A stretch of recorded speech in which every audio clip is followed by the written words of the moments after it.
It's half time.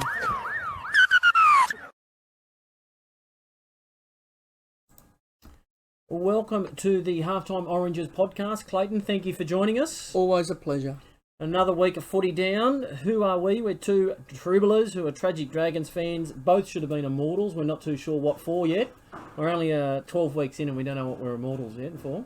I do like the tragic Dragons part. If you're watching on YouTube this week, that we're both got the red V on. Gone the red V. You've got the Anzac. I've got the Anzac one on. What year's that Anzac one? I can't. There's no year on it. No year. It's ageless. It's actually my least favourite Anzac Dragons jersey. That one. Really, with the camouflage type. I like the one with the poppies on the red. Yeah, V. that does always look good. That's always with the red that's V. always one of my favourites. And you've gone the autograph one again after they've had a win. We've had a win, mate. So we beat the Knights last week. So in a nail biter. Yeah. I heard Hook Dragons coach Anthony Griffin say, in weeks gone by we would have lost that game, but I would have thought it was only the week before, not so necessarily weeks gone by. But anyway, we're in the winner's circle, Drew. Yeah. It was good. We're now only about 6 wins out of the 8 or something like that, isn't it? Yeah, well, we'll see how we go against the Roosters this week, but we'll talk about that further. Now, what's the podcast about? We love Rugby League and it's our passion, so we talk about that. And we have our reviews of the games, our previews, our tips, the tipping comp on our Facebook page, Halftime Oranges. The leader's on 40 points. He's 40. Whom would that be? Mad Methodal or something like that. I apologise if you're listening if I got your name wrong. I'm running third on 37. What did you get last week? 5? I got 5. I think I got 6 last week. You did get 6, and you're running 8 on 34. I'm going to pick... Well, I'm picking the round this week, so... Really? Yeah. Guaranteed? Massive chance. Because there's no tough games this week. They're all easy ones, apparently. Allegedly. So we'll do our tips, and we've got our Herbie's Hits, our music segment. We've got a crackerjack tune coming up for you. Get it on your playlist. You know what I am looking forward to this week, which is one of my favourites? Would you rather? Would you rather? Would you rather? You wait and see this one. And also this will be very hard to pick this week. We go into the encyclopedia of 1995 to look back at the history or some past players. Last week we had the great Barry Wood. Barry Wood, yes. It was good to reminisce. The NRL news, and we'll probably look at these when we look at each game, but Newcastle had an interesting week. It came out during their game on the weekend that Newcastle have pulled the deal out on Kalen Ponga after he'd had a chat with the Dolphins and had a deadline, and then his dad got involved, who I also believe is his manager. He wanted to announce it, but the club wanted to announce it, and there was a bit there, so they pulled the deal, and then 2 days later he announces that he signed with the Newcastle Knights for 5 years for $555 million. I think it was $6 million over 5 years, so it's 1.1 a year. Yeah. I've got to take my hat off to the Newcastle Knights committee or board members here, because they've been dicked around for so long, and the club's calling the shots, not the player, not the father. So I really take my hat off to. They've obviously been fucked around and so forth by the player and the father. Like the father's. The father has got a job there. He wanted an assistant coach's role. Yeah. He must be an absolute flog, this bloke. He wanted an assistant coach's role, and they've got him involved. First, I think he wanted to be involved with the NRLW team. Right. So what? This is what I read. And then he wanted an assistant coach's role. They've given him some sort of role there at the club. But I take my hat off to the club, whether it's the secretary or the CEO, and they've obviously been dicked around, and they've said, listen, enough's enough. You're either signing, tell us what you're doing, because we're not getting fucked around anymore. Tell us what we're doing.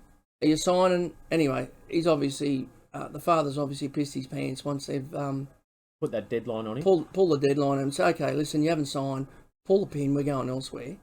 And and then 48 hours later, he signed with the Knights. On the flip side there, apparently they've also rubbed up the Dolphins the wrong way. There was some messages to Peter O'Sullivan, who's the recruitment manager up there, and after meeting with Wayne, they didn't even give the courtesy to say, hey, look, we've made a decision, we're signing with the Knights.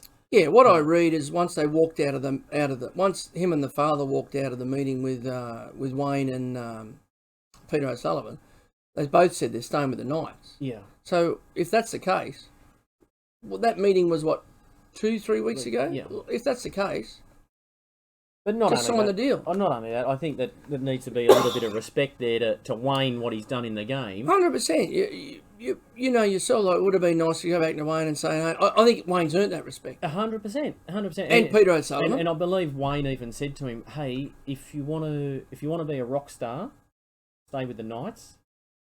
If you want to be the best fullback in the comp, come to the Dolphins." Yeah, Wayne can tell him, mate. They're having a little bit of drama up there at the Dolphins because they can't sign anyone. But they've signed Dad's Army up there. But not only that, you have a look. Ponga's on 1.1, as we sort of said, as speculated. How much is Cameron Munster worth? Well, mate, the way he's playing at the moment. How much is Pappenhausen worth? The way he's playing at the moment. You know, that I've seen, because Braithen Astor's Munster's manager. And I watched 360 on, must have been Tuesday night. Monday night? Tuesday night. Anyway, mate, he was so poker face, Braith. So poker face. And he's in the box seat now because, mate, he's in high demand. Well, that's what I mean. Like, if Ponga's 1.1, he's probably the fourth best fullback in the game at the moment. Melbourne Storm have shot themselves in the foot with Munster because they've offered him 500,000, which is a reduction in his, mate, the way he's playing. He's the best player in the comp at the moment. So they've shot themselves in the foot because they've signed Hughes, they've signed Pappenhausen, and they've signed Harry Grant, which I've got no drama with, but it doesn't leave him much cap. Yeah. So they're restricted.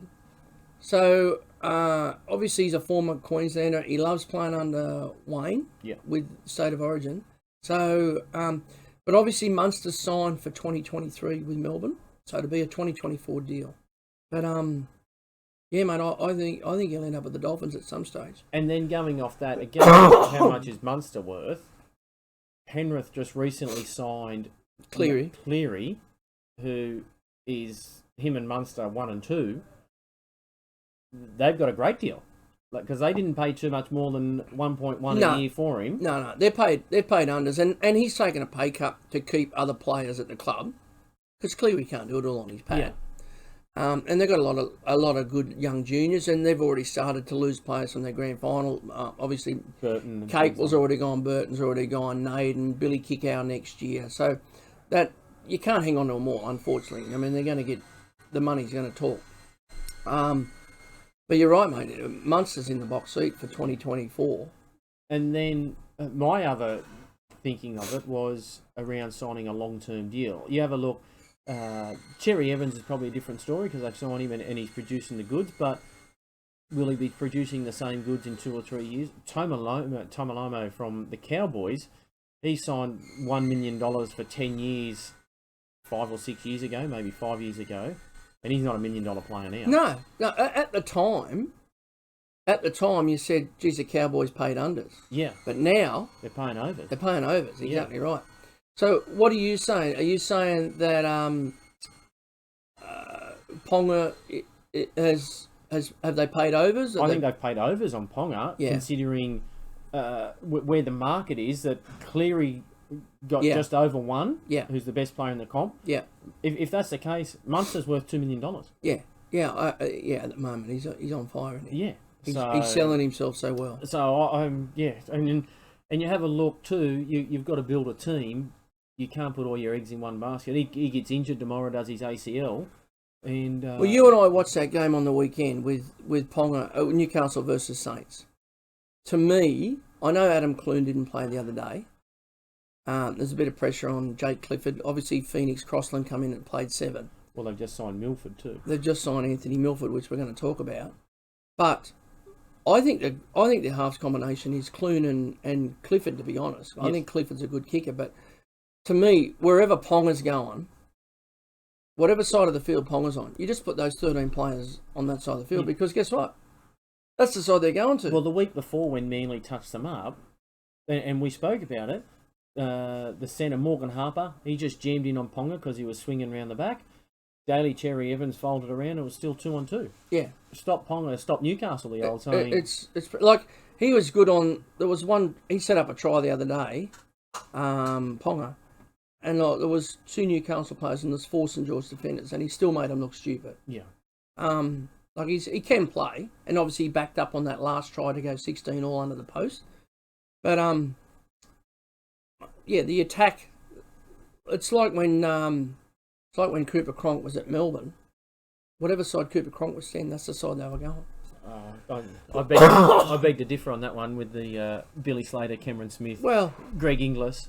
This is before. This is after they had Inglis. Okay, fair enough. As we mentioned, Anthony Milford has signed with Newcastle Knights for the remainder of the season. So we sort of just mentioned there that the 5'8", he might be on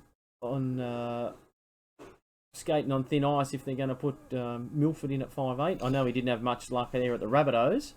But yeah, it'll be interesting to see. Is this just a bit of insurance for Newcastle? Like he can't play till round 11.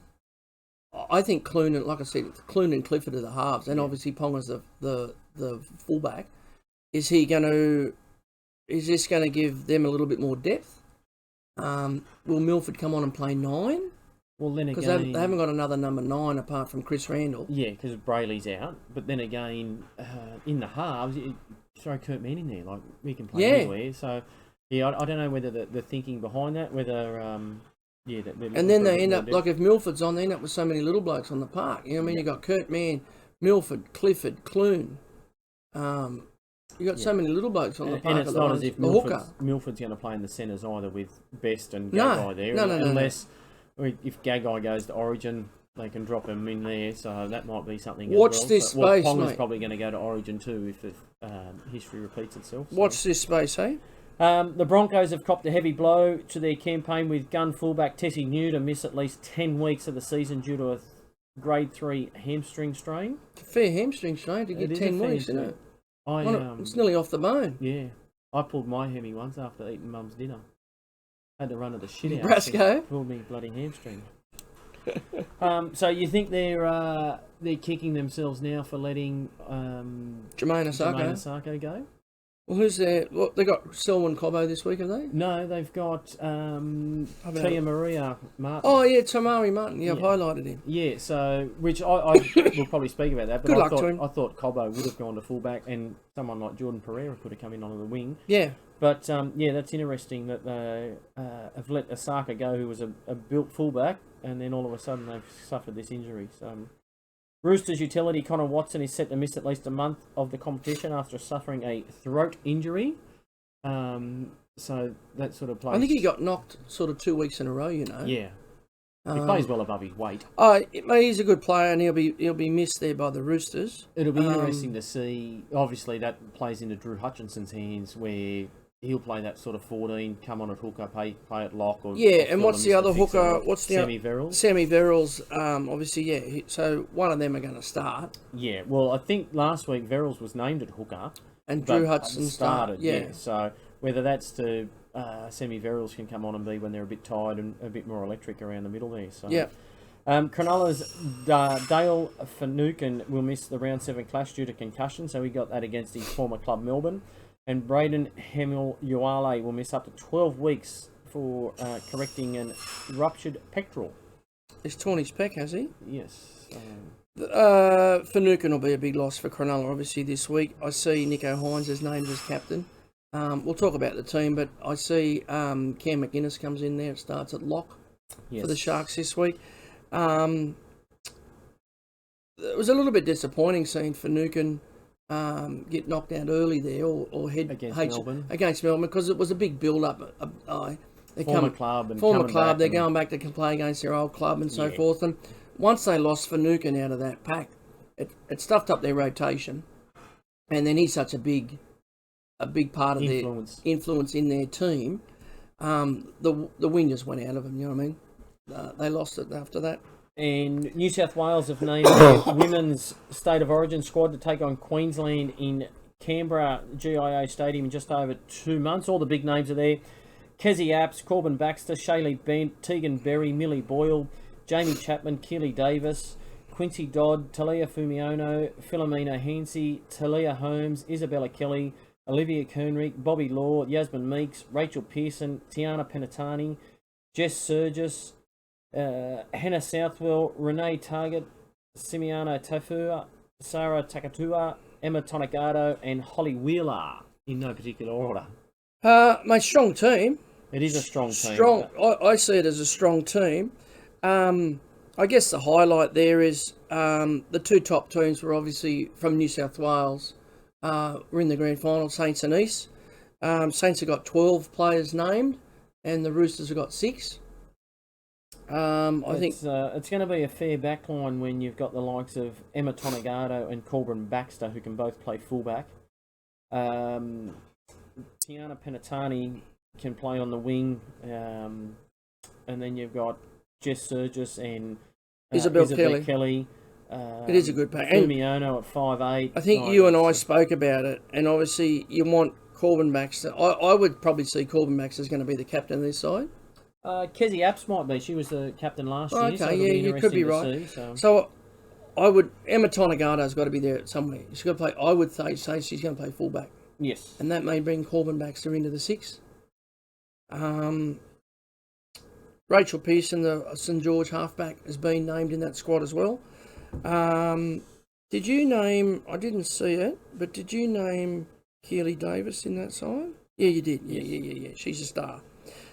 Couple of ones there that I thought was really good to see. Jamie Chapman from St George. Yes. Young centre. I really love watching her play. She's a gun. Bobby Law from Newcastle, former Canterbury Touch player. It's good to see. She obviously has done some exciting things there because she's been named in the extended squad. But yeah, I think it's a strong side. I think it's got all the stars there. Millie Boyle, Hannah Southwell, Kezzy Apps, Holly Wheeler, Jess Surgis. It'll be a gun side. Yeah, and then even the pack, you've got like Kezzy Apps, Millie Boyle, Shaylee Bent, Yasmin Meeks. Yeah, like Olivia Koenig. It's got all the big names there. So yeah, it'll be a good side. One other one I want to make a shout out to, and I think it's a great effort by Renee Target. Yes. I had a little bit to do. Used to coach Renee at Touch Footy, and she's not a lot of her, but gee, she gives everything. Yeah, no, it's good. And Queensland will name a good side too with the Broncos, with the likes of Tamika Upton and Ali Brigginshaw and those type of things. So they'll be hungry. They'll be hungry too, mate, because they'll be very hungry because obviously that Brisbane Broncos side missed out on the GF. Yeah, missed the GF. Yeah.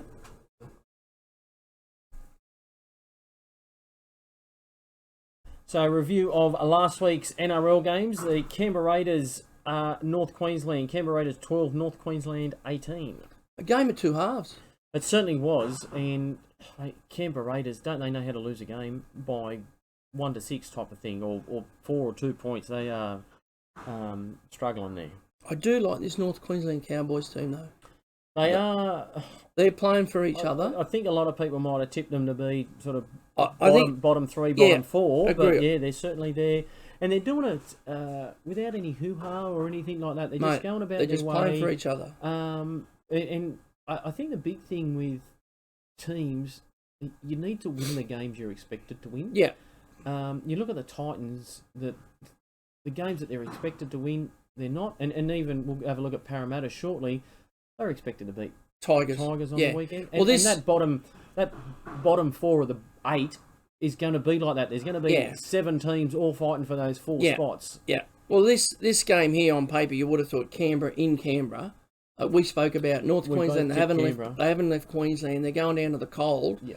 And mate, they come home in the second half. Yeah. They seen the Cowboys seem fit. They come home. It was 12-0 at half time.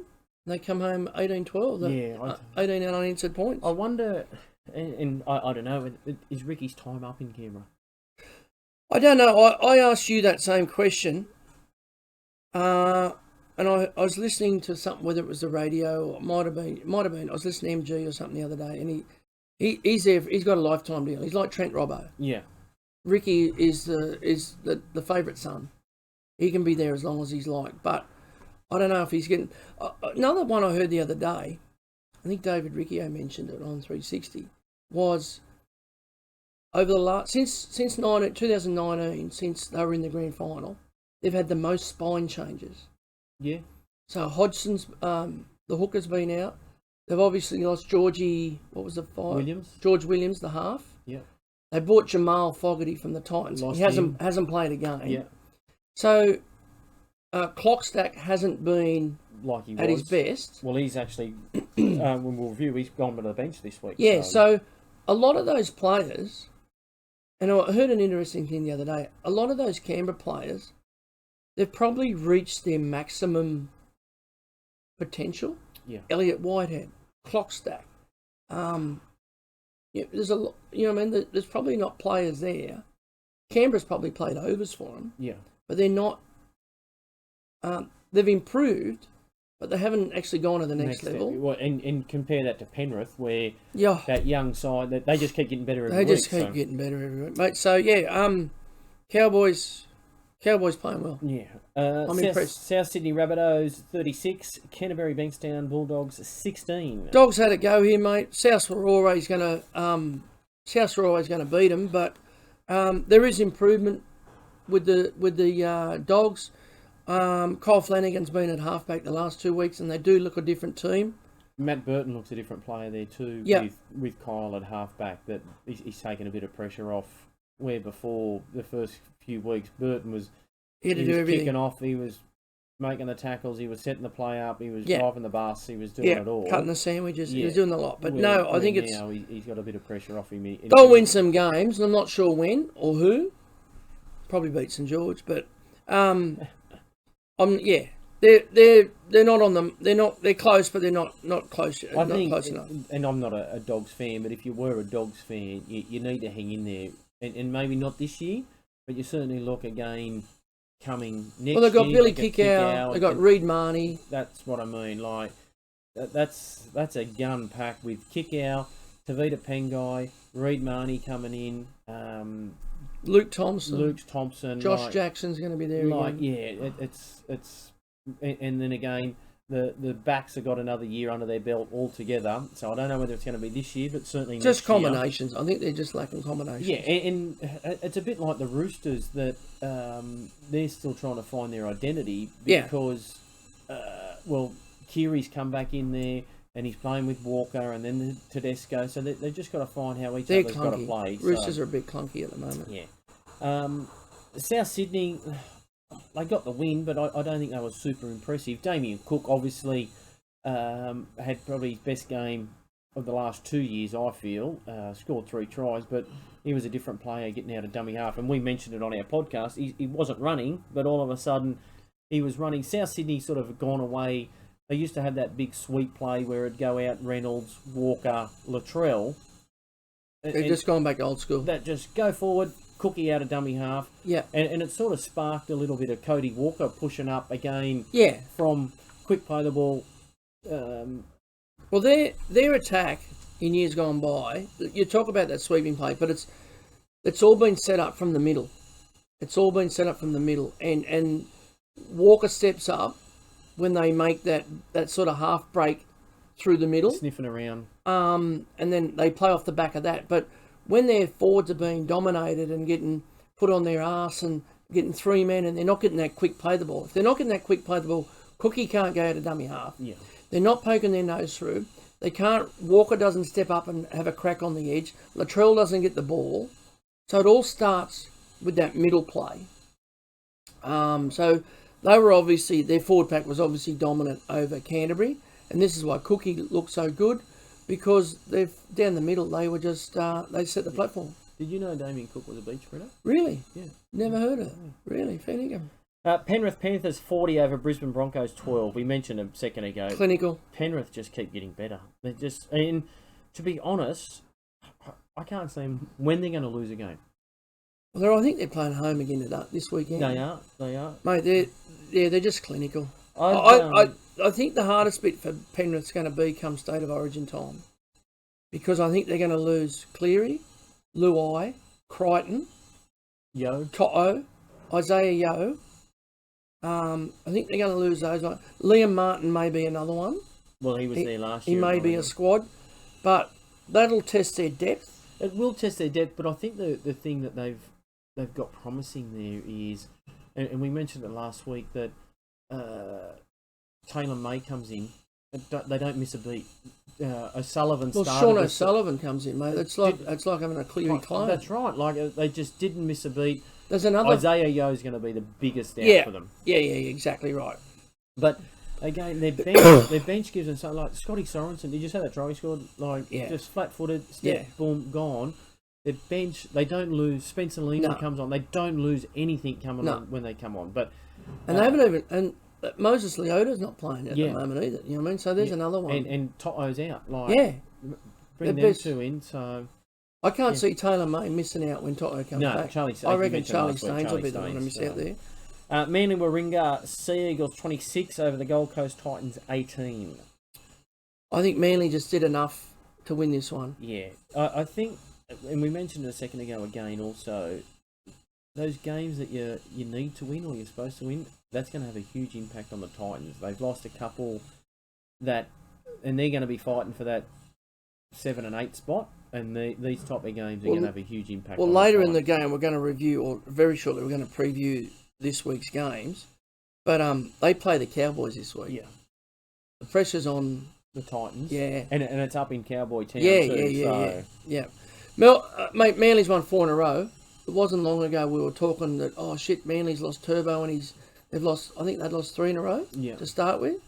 Now they've won 4 in a row. Yeah, and without Turbo for a couple. So they're doing enough just to... And I think that's what they've got to do, that they've got to just keep winning. And they're just getting along there quietly, mate. They'll be in like 4th, 5th. Yeah. They'll be around about... And then come semi-finals, it's a brand new game. Yeah, certainly. Melbourne Storm 34, Cronulla Sharks 18. Melbourne Storm, weren't they good?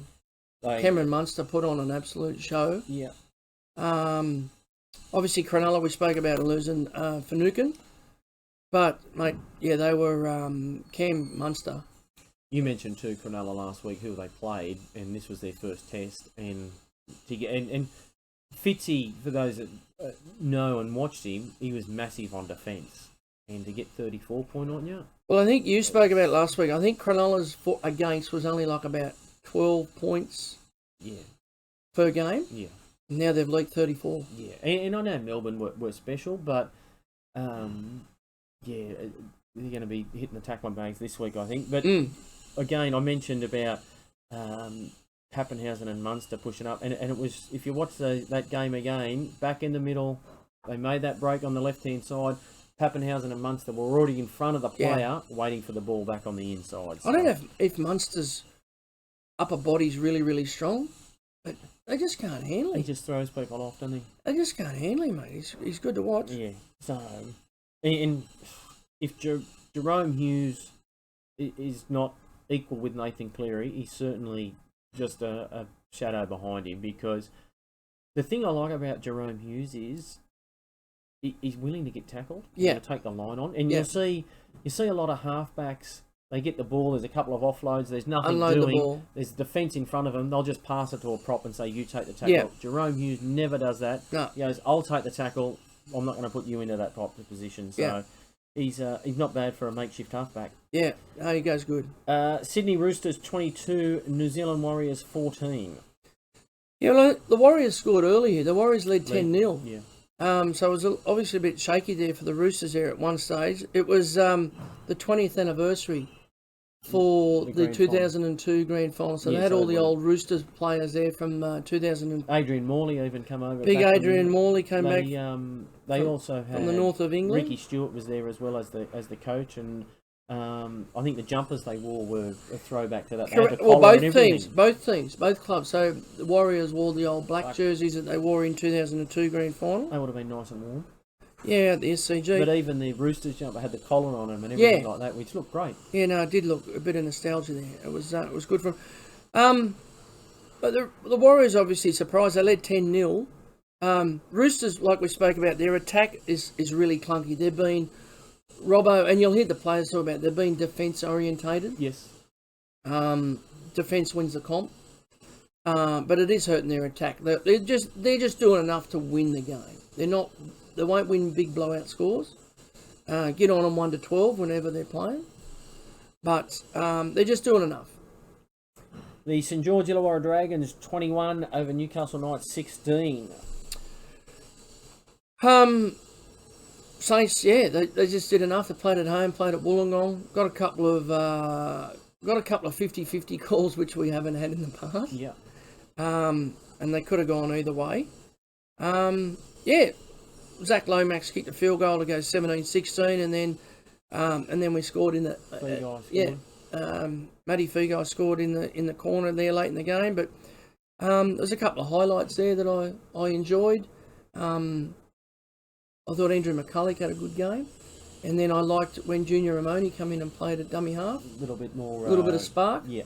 But we'll talk about that lineups in the next game. But I guess the biggest boil over since Polly put the kettle on this weekend was the West Tigers over Parramatta. Parramatta Eels 20, West Tigers 21 on a Easter Monday clash. I don't know whether the Eels, and we mentioned it again, I'll go back to say those games you're supposed to win could come back and hurt you. Mate, I had Parramatta at 13+. Like Parramatta had everything to play for. It was at home. Monday, big crowd there. Massive crowd, public holiday. Parramatta just expected. And I heard Coach Brad Arthur say that we just didn't respect the Tigers. But didn't some of the Tigers players play outstanding? I mean, Luke Brooks, Jackson Hastings. Hastings was outstanding. I like the way Hastings come out. I'm not a huge fan of Jackson Hastings. To me, he come across as a bit of a smart ass, but he might have grown up a little bit. But he come across and sort of spoke about, hey, I'm here to take the pressure off Luke Brooks and things like that in the lead up of the game. And even Luke Brooks looked more confident in defence. Like, he's not a huge per body, but in defence he even looked more confident. Luke Brooks looked a lot better in attack because he was that extra pass wide. A bit wider, had a bit more space. He had more space. He didn't have as much traffic. He could pick and choose his passes, and he laid them on. Yeah, he was good. I'll tell you a story about Jackson Hastings. I don't know whether you heard it or not. Jackson Hastings was around that, so he's about 25 now, I think. Around that area, he was the best player. He was the standout. He was a St George junior.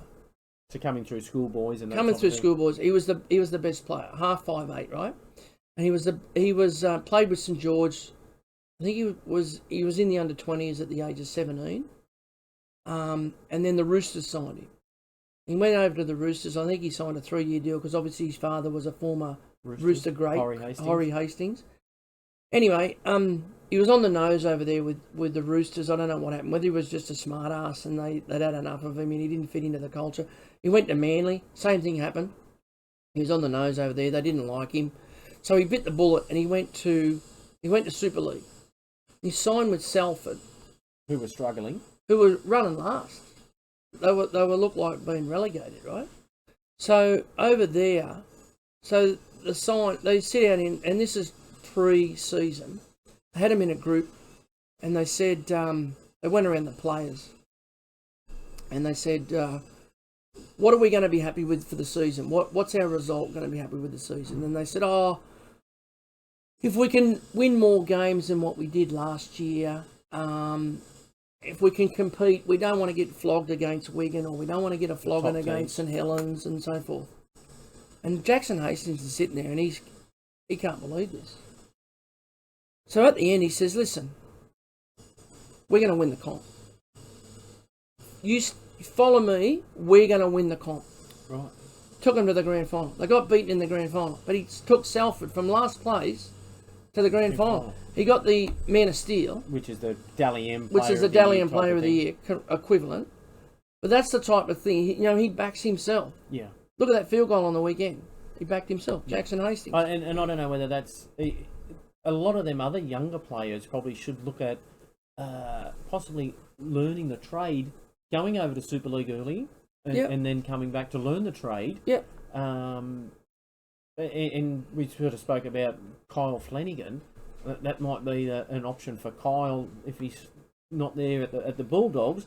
Maybe go over and learn the trade over there. Yeah. and then come back. That might be something to. I said about West Tigers, they don't know how to win. And winning might be a habit, you know what I mean? And particularly against Parramatta, they'll get so much confidence out of that.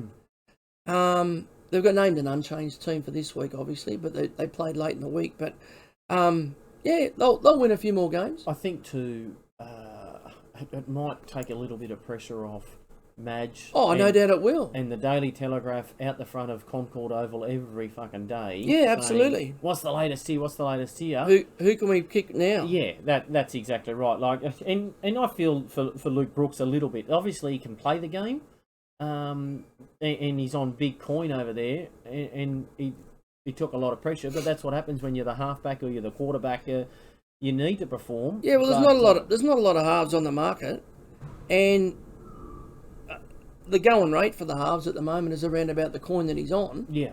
But he's not performing. But he's not performing. But now he probably needs Jackson Hastings to take that pressure off him and steer. Jackson Hastings got that chance to steer the team around the park, and Brooksy can just play out the back. And Brooksy has got a great running game as well. Yeah. So it's interesting. The most impressive team for you this week? Oh, West Tigers, without a doubt. And the Drew Blackman Sex Award for the biggest disappointment? Let's look through them, mate. I think Parramatta. Yeah, you're probably Parramatta.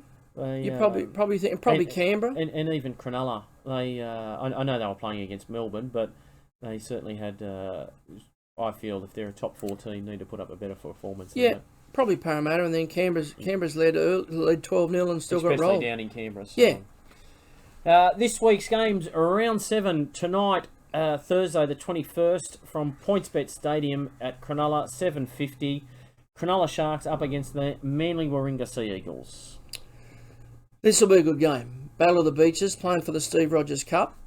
Couple of changes. We spoke about Dale Finucane's out for the Cronulla Sharks. Cam McInnes comes into that lock role. Yes. I'll tell you one big loss here for Manly this week, and we spoke about it off air. Josh Aloiai. Yes. He's playing really good footy. I'm not sure if he's injured or suspended, is he? No, I think he might be injured, but he's obviously Ethan Billy Moore comes back into the bench, and Sipley comes on to the starting side. Morgan Harper's back in the centres. Yes. So that'll be a big plus for them. Either one of them is going to be Mark and Talakai, so good luck with that one. Mate, I think this will be close. Cronulla, let's see how Cronulla bounce back after Melbourne's loss. Manly's going for 5 in a row. I'm only tipping Cronulla only because it's at home. Britton Okora's back in for him in the second row, which will give him a little bit of more ball playing. I'm interested here to see the battle of the halves. Cherry Evans has obviously been killing it of late, and so has Nico Hines before last week, but I'd be interesting to see. I'm actually tipping Manly here on the back of Cherry Evans. Yeah, this will be don't be surprised if this is like 13-12 or if this game goes to Golden Point, because both teams like to get down and get dirty and just get in the grind. So this will be a tight game. Should be a dry track. What's the weather for tonight? Should be a dry track. Looking out the window now, it says dry. Yeah, mate, this is close. This is toss of the coin. So Friday, 7:55 from Suncorp Stadium up there in Brisbane. Brisbane Broncos up against the Canterbury Bankstown Bulldogs. The poor dogs, they're in all sorts, mate. You and I can actually get a game. Talking to Gus yesterday, COVID's cleaned up the Bulldogs this week. Yes. They've got a few players making their debut. Jacob Carraz in the centres. And how do you pronounce number 17? How do you, for the Dogs? Billy, would you like to buy a vowel? So he's making his debut as well. Mate, you can't get enough on the Broncos here. I wouldn't be surprised if the Dogs lose a few more players to COVID between now and tomorrow night. I'm always wary of the baby teams. Remember the baby Dragons, the baby Broncos. Yeah. And these kids have got nothing to lose. Yeah, they'll have a go. They'll have a dig. It's hey, we're making our debut. What have I got to lose? Yeah, I'm going the Broncos. Anyway, I'm going the Broncos because it's home. Yeah. Herbie Farnworth comes back in there. it's interesting to see T. Marie Martin at fullback. Where I thought they would have named Selwyn. And it's a big effort there. Like, he retired 2 years ago with a brain bleed. Yeah. And mate, the Broncos have thrown him an opportunity, and he's come back in, and we're going to start there at fullback. Tyson Gamble's the 6. Yes, and Billy Walters. Walters drops back onto the bench, and obviously their big man up front, Payne Haas, is back in the squad this week too. So after a week for stepping on someone's shoes, getting his shoes stepped on, but. Yeah. So I think I see one here, mate. That's interesting this week. Is it Corey Pax? Yes. Is the starting hooker? What's his name? Who's the hooker there normally? Turpin. Yes, Jay Turpin. Jay Turpin's out. So Corey Pax is in there. Corey Jensen's the other front rower. I'm not sure if he's big enough or mobile enough as a front rower, but anyway, we'll wait and see. But I still think the Broncos there by a fair few, mate. Only because the Dogs are going to have a few missing. Only one Friday night game due to 2 on Monday with the Anzac Day. Saturday 5:30 from Queensland Country Bank Stadium. North Queensland Cowboys up against the Gold Coast Titans. This will be a good game. This will be an electric game. I can't wait for both sets of forwards. I really want to see both packs of forwards go at each other here, because the lineup is for the Cowboys. We've got McLean, Robson, Cohen Hess, Lukey, Nanai, and Jason Talmalomo, and then we've got Footawaka, Aaron Clark, Isaac Liu, David Fafita, both Fermor, and then Big Tino. So both packs should really rip into it. Griffin Neem returns on my the bench. man Griffin Neem. Ruben Cotter, mate, he had a great game last week. He started last week, and he had a really good game. One thing here, Drewy, that I highlighted, Scott Drinkwater, our man, yes, been named at fullback and had an absolute really good game the last 2 weeks. Yeah. Cedar Hammer's been named at 23. Yeah, I've highlighted that as well. And also, too, for the Titans, Jaden Campbell's been named at 24. So it'll be interesting to see whether those two come back in if they're fit to play. Is Corey Thompson on the nose, or he just can't get a start there? I don't know whether he just can't get a start. He's got Philip Semi in front of him and your main Greg Marzu as well. I think that's a good. I think that's their best back line. Yeah. But I don't know whether another club might try and pick up Corey Thompson, and obviously Kevy Proctor there on number 19 can't get a start. Can't get a sniff either. Yeah. So yeah, I'm going the Cowboys here. I think the Cowboys at home, mate, too. They're playing good footy. I like what they're doing. Should be a dry track. Should be a good game. Saturday 7:35 from Combank Stadium at Parramatta. West Tigers home game up against the South Sydney Rabbitohs. I'm going to tip South here, mate, but look for a big improvement and a lot more confidence from the West Tigers. Obviously the halves, Luke Brooks and Jackson Hastings. South will try and rub them up the wrong way and put a bit of pressure on them. Look for James Roberts against one of his old clubs. Yes. In the centres there. Tell you a bloke who I do like, Drewy, for the Rabbits. Comes off the bench. Davey Mole. Yes. He goes pretty good. I've watched him last couple of weeks. He's been off the bench and been exciting. It's interesting too. I'm going the Rabbits as well, but I'm only going on 1 to 12. Tyrone Peachy still can't get a start there. No, and I see... like that Jock Madden, he played 5'8" while they had a couple of injuries and suspensions, and now he's gone back to play that 14 role. And Tyrone Peachy, they brought him to the club from the Titans, so he's a new buy. Yeah. Jake Simpkin got injured last week, come off, and I see he's been named as the hooker. They've also got Jacob Little there, though, in case. Yeah. What's his name? Luke Garner played last week in the centres.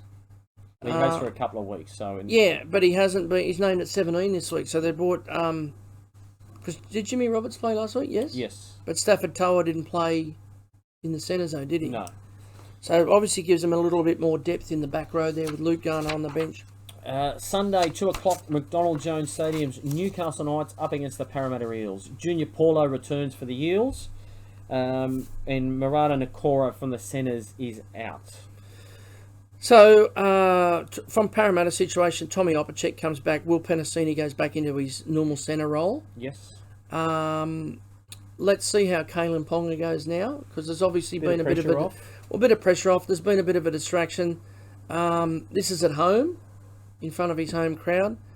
Looking at the two teams, you got to say Parramatta's due to win this. Yes. But Newcastle's obviously lost a few. I think they've lost 3 in a row. So it's interesting. Let's see what Newcastle may lift for this. I think the key to Parramatta is Dylan Brown. Yeah, and he's had... I read somewhere that last year he only had 6 line breaks for the whole season, and already he's had 5 in the first 6 rounds. Yeah. What's the one that's interesting here for Parramatta is Jake Arthur at number 17. Yeah. You can't tell me you're going to get better value out of Bryce Cartwright. No. Exactly right.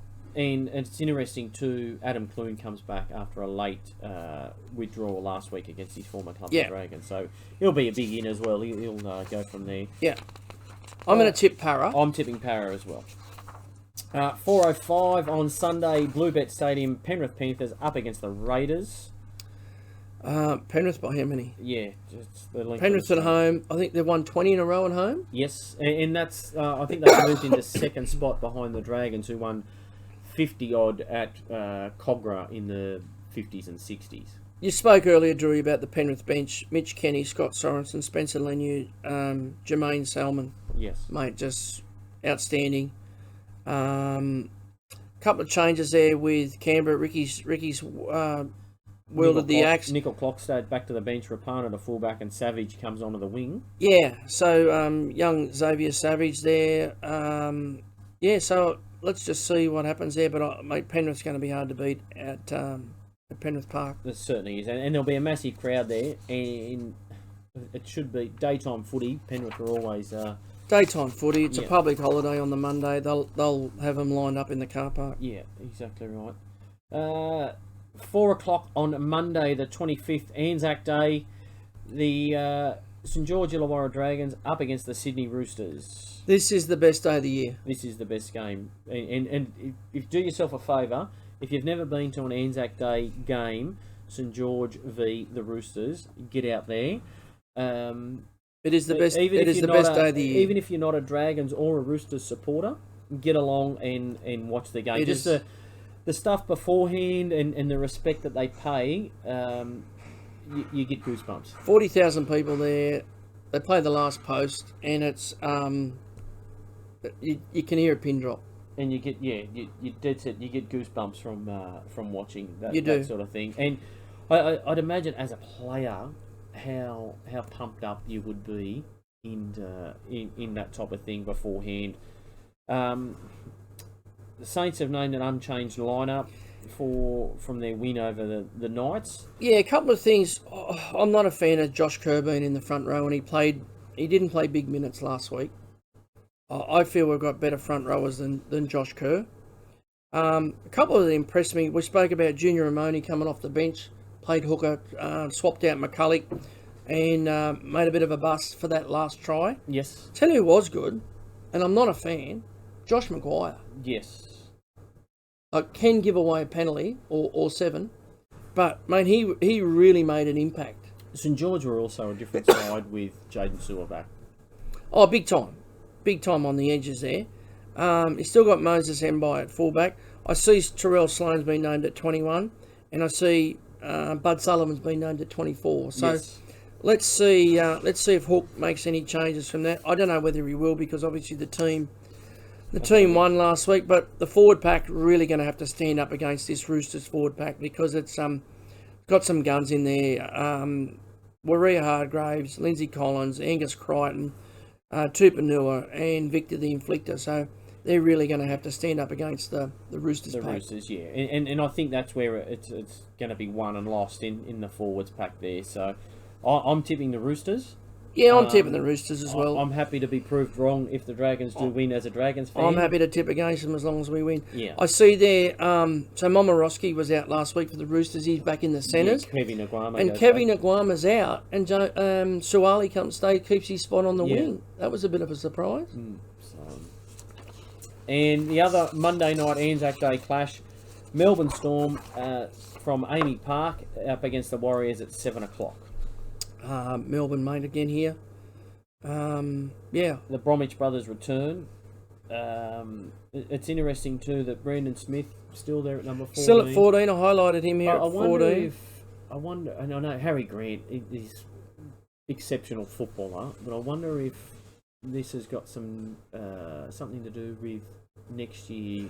I'd no doubt it has, mate. I reckon. No doubt it has. You know what I mean? And but the funny thing is that they picked Tyron Wish up there as a 15, so they've got two hookers. So obviously Cheese is going to play as a middle forward. And for the Warriors, Jazz Tavunga is named at 20. He's returning from suspension, so I don't know whether he'll come in to that top 17 at all. So I think after last week, Melbourne by lots down in Melbourne. I know again it's an Anzac Day clash, and the Warriors will step up, being that New Zealand franchise there. But I can't see them getting over. Well, Munster's the key, obviously with the Storm, and Sean Johnson's the key with the Warriors, mate. But I'm going to take the Storm without a shadow of a doubt. Yes. So that's the preview of round 7 of the NRL. Each week we pick our favourite player of all time from a certain club, and this week is the Cronulla Sharks. Mate, this is extremely difficult for me. You are a huge fan of the Sharks? Because I absolutely despise the Sharks in massive... I feel they shouldn't be in the comp. What's the hatred there? Is it because of the locality of St George to Cronulla? Well, I'll tell you what it is. So, in... What year was it? In the 80s, Cronulla went bust. And Cronulla's gone bust 3 times. Yes. They signed up with Dr. Jeffrey Edelston. I don't know if you remember that. So, and then they went bust then, and they signed him, and he tipped money into the club and so forth. Anyway, it was a big razzmatazz and so forth. Then they went bust again, and they went cap in hand to the ARL. The ARL it was that was running the competition then, and the ARL propped them up and so forth. Then when Super League came around in 95, 96 or whatever, they were one of the first clubs to sign with Super League. So, same again. So they've had 3 cash injections in 40 years. They've only been around since 1967. And we've lost clubs like North Sydney Bears, Western Suburbs, Balmain Tigers, Newtown Jets. And that's what pisses me off the most, is we've had clubs that have been there since 1908 come along. And we've got a club here that's 1967, Cronulla come into the competition. And they've been propped up 3 times. And we've lost historic clubs. That's the thing that pisses me off the most. I'm not a huge fan of Cronulla either, and I live in the Shire, so don't hold that against me, but I quite happily display the St George flag when we're in the grand final in my front window and things like that.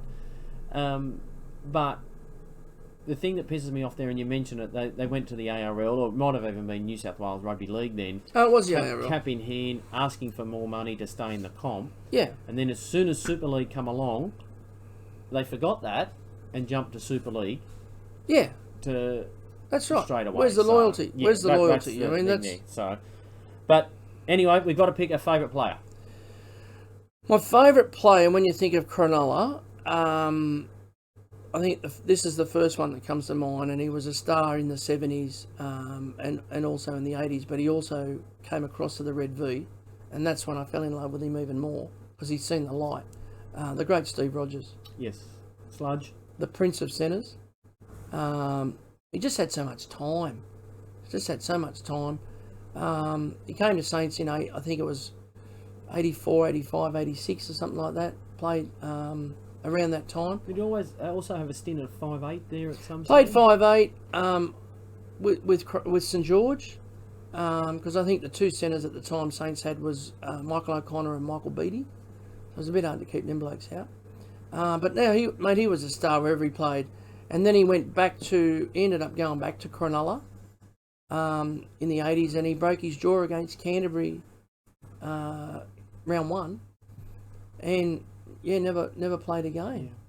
But he's tried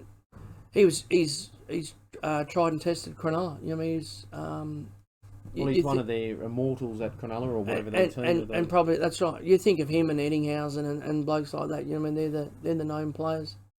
But yeah, he gave everything for Cronulla. Mine is, and I want to mention someone else after I mention mine, but Gavin Miller. Yeah, he was a good player, mate. He, and growing up, I was probably, I feel I was a 5'8", probably in a prop or halfback's body. And he was similar. He was ball playing extraordinaire. I'd put him up there with the likes of Cliffy Lyons as a ball player. Well, he changed the game. I think he changed the game. That second rower or back rower with an offload and going to the line and putting other people into holes and things like that. Like it wasn't known. The second rower, you were coming off the back fence and just getting bashed. And well, all those forwards in those days, the front rowers, second rowers, they were just guys to hit the ball up. You know what I mean? And all of a sudden, instead of the halfback being the first receiver and having runners coming off him, Gavin Miller was the first receiver, and he's getting front rowers and back rowers running off him. You know what I mean? And going deep into the line, getting smashed. Mate, he changed the game. Obviously, he's played State of Origin, played for Australia. And you look at now the likes of we mentioned Isaiah Yeo and things like that. That's what Gavin Miller was doing. Absolutely, So, he was my. But another one I want to mention, and probably not for his Cronulla days, but more so for his Gladiator days, Mark Sparkles McGaw. For those that remember, back in the day, Mark McGaw, he was a centre. He was a good player too himself, him and E.T. in the centres. Played for Australia, went on a kangaroo tour. But he was a bit of a model, that type of thing. A fitness fanatic, had a rig on him. And then when the TV show Gladiators come out, he was one of the gladiators. You reckon he rated himself in the mirror? I think so. Yeah, I reckon he was the type of bloke that he'd take his gear off in the bathroom and then turn the shower on. Probably. So yes, that's ours. Now, don't we all do that? Yeah, that's how good looking I am. I take my jacket off, take my shirt off, and turn the shower on. Now, would you rather? You did pre-sell it, so it must be big. Nathan Blacklock's been there for a few weeks now. Yeah. He's taken on all comers, but this week Nathan Blacklock's try-scoring ability, or Ken Irvine's try-scoring ability. Can I give you a couple of stats about Kenny Irvine? We've spoken about Tinger, 3 years in a row, leading try scorer. Well, I can give you a stat about Kenny Irvine. He scored 212 tries. 212 tries in 236 games. Yeah. That was for North Sydney. And Manly. Even for Australia, 31 games, 33 tries. Wow. Not a bad record, is it? Not a bad record. So for Australia, you haven't got his. You're not including his state tries or his. None of that. I mean? But none of that. Just them two. If you go back, and I'm not sure whether they've got the stats on it, but he would have probably scored over 300 tries. He possibly could have. Well, 212. 212 and 33. What's that? 245. Plus his state tries or something like that. He would have been well and truly. What have you done in the old Wikipedia? Does it list his other tries there or not? New South Wales, he scored 30 tries. So we're up to 275. And then for City First, he scored 7. But let's just have a look at this, right? So, played 236 games. Yep. 212 tries. Yep. New South Wales. Yep. Played 24 games, 30 tries. Australia, played 31, 33 tries. City First, 8 games, 7 tries. Mate, it's a good strike rate. So it's it's not a bad effort there, considering the. He was a sprinter. So we've wrapped Kenny Irvine. So guess what? He's going through. He's going through. Wow. Kenny Irvine, ladies and gentlemen, beats Nathan Blacklock. Nathan Blacklock. Go on. Kenny Irvine through. Kenny Irvine, 212 try. He was Manly Seagull, North Sydney Bear. Is it true that did he compete at the Commonwealth Games or he went? Was I'm not trial sure. Or something like that for. I know he was 110 yards or something like that. I know he was a sprinter. He held the record at some stage or something. I know he was a sprinter, mate. But I've seen some highlights of a game over in Australia. Played over in Swinton. Played against Great Britain. And I think we spoke about it when the death of Johnny Raper, and Johnny Raper killed him. And I think Red scored 3 tries, and I think Kenny Irvine scored 3 tries as well or something in that game. Like, it was just the highlights if you've seen it. Both of them were just electric. Kenny Irvine was a winger. It wasn't so much like in the Nathan Blacklock mould where he would come looking for the ball. Just always stuck to the But, sideline. Mate, imagine being on the end of the back line in those days. I mean, like you had Reg Gasnier inside you. Like some of the players that, mate, they were just phenomenal. But obviously, you got to still catch them and put them down. And even, you think he scored 212 tries, and that would sit him around about 600 odd points because they were 3-point tries. Yeah. There. So like he would have had another 200 points. He would have had 800 points. Just out of odd, tries. 840 points odd from tries. Imagine if you could goal kick. That's right. So not a bad effort. He probably would have scored them closer to the Well, post too. you look at it now. We're playing more games. Yeah. Completely different athletes now. And I think the next one that's got close to him is Billy Slater. Possibly, yeah. Is Billy Slater? Billy Slater's the next one. And you know how many years Billy Slater played for? I seriously hope no one ever takes the record.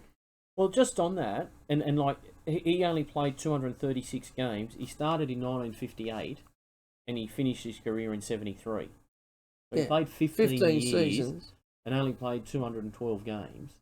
Yeah, but you get blokes that play 15 seasons now. They'll play 300. Over 300, nearly 350, you know what I mean? So the game's tougher these days, but I really hope no one ever breaks the record. I mean, I hope it stands because we need that sort of history. But, mate, Kenny Irvine, what a player. Well done, Kenny Irvine.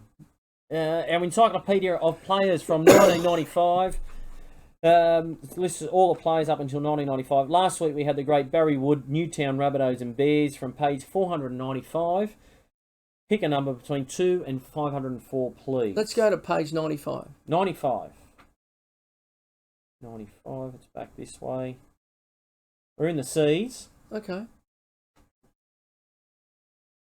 Who have we got? We have Who have we got to choose from? John Cross. Oh, yeah?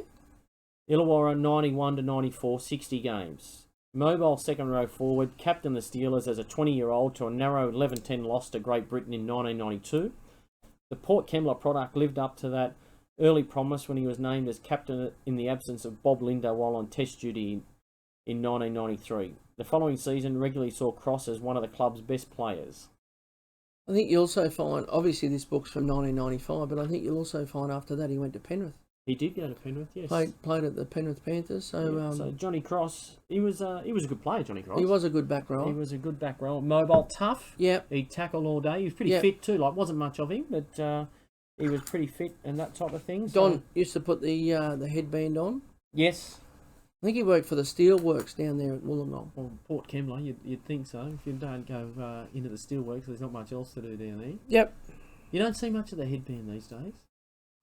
The Ciros. No, who had it on the Junior other Pierce. day? And it was Harry Green had it on. It was like he had it on like a bloody top bun. Yeah, but he had it on. Josh Maguire had it on.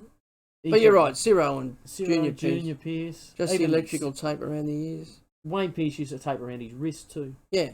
I'll tell you one thing, and I was looking when we were just back on things you don't see anymore. I was looking at the list of our team that we print off each week and we go through. Yeah. You remember when they used to have one to be admitted? Yes. And they used to say they'd name 8 backs, and you'd have an extra player there, one to be admitted. An extra player was wearing jersey 55 or something. Well, even then, the reserves were 55, 56 because first grade would be 1 to 13. And then the fullback for reserve grade would wear number 14. Yeah. I hate this bloody naming 22 players. 24 players. That pisses me off. But, just the one to be admitted used to be in the big league. Have the extra player, one to be admitted, just to keep the opposition guessing. Well, just in case there was a guy there that was carrying an injury for the week and you go him right up until game time to see, but one to be admitted. So we don't see that anymore. No, unfortunately. Bring it back. Bring it back. Retro round. Herbie's hits, what do we got? Actually, just before we hit Herbie's hits, last week you mentioned Crowded House. Yes. How was Crowded House? Crowded House was a good show. Yes? Yeah, really good show. It was, we got there about 2 o'clock to Centennial Winery, and then they brought this young up-and-coming lady out. Her name was Gordy. Gordy. I thought it might have been Gordy Gordy Tallis Tallis. to start with, but it was Gordy. And she sang a couple of her own tunes and so forth. I must say I won't be rushing out to purchase them. And then the Teskey brothers came on. They were quite good, quite entertaining. Not the Testy brothers. No, Teskey. Right. Yeah, they were good entertainment. And then Crowded House came on at about 6:15. They were really, really good. They went through to about, I don't know, probably 2 hours. Didn't stop. Old Neil Finn, mate, he's still... Neil Finn? He's, 63 years of age? Wow. Nick Seymour was on there. No, they were really, really good, mate. They had Liam Finn, which is Neil's son. I think he's about... I googled it because he's about 37 years of age. He was on in the band with them and so forth and sang a couple of songs. But Crowded House played all their old tunes and so forth. Good crowd down there at Centennial Winery. Yeah. I saw some videos from you that it was packed house. Yeah, it was, I don't know, I can't count heads, but I know, somewhere between 12 and 15,000, I suppose. It was good. Wouldn't mind on the tickets there. Good setup. Going to see Midnight Oil tonight. Midnight Oil tonight. Oh, Peter Garrett. Robbie Hurst. At, what's the, is it Kudos Bank Arena at Homebush. Homebush there, how good's that? So, yeah. If you're out there, come and say good day. Buy him a beer. The old, at Kudos tonight. How good. I'm looking forward to that. Excellent. You are a fan of them. Do you like the Oils? They're from your era. They are my era, exactly. Cold Chisel. I do like the Oils, Angels, all of them. Beds are burning. Yep. I'll be singing along to that tonight. Yep. You going to take a spare pair of undies to throw up on stage? Mate, I'm a fair way back, so I'm not sure if I'll reach them. Maybe take your Penrith undies, the brown and white ones. Anyway, this week, Herbie's Hits. That was our music chat. How good's that? Yeah, and what do you got for us? Mate, this was just one that come on in the gym the other night at Mittagong Boxing. It's a song by The Spins, Mac Miller. The song's called The Spins by Mac Miller. I've stuffed that up. That's just a good tune. Bit of a sing-along and it's good in the gym. It's got a bit of a nice beat. Get you on your toes. So it should be good. I actually got this from my youngest daughter. She sings this word for word. Does she?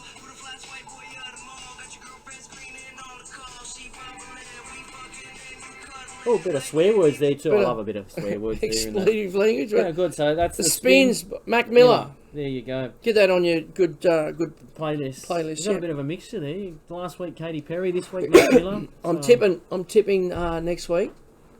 Midnight Oil. There you go. Just an early tip, righto. There you go. Your best bet of the week, please, sir. How many legs? 40, 50 legs this week? 10-legger. 10-legger, of course. 10-legger. Pens and paper ready, Pens kids. and paper. Get your crayons ready if you're in the car. Pull over. Get mum to write these down. Yep.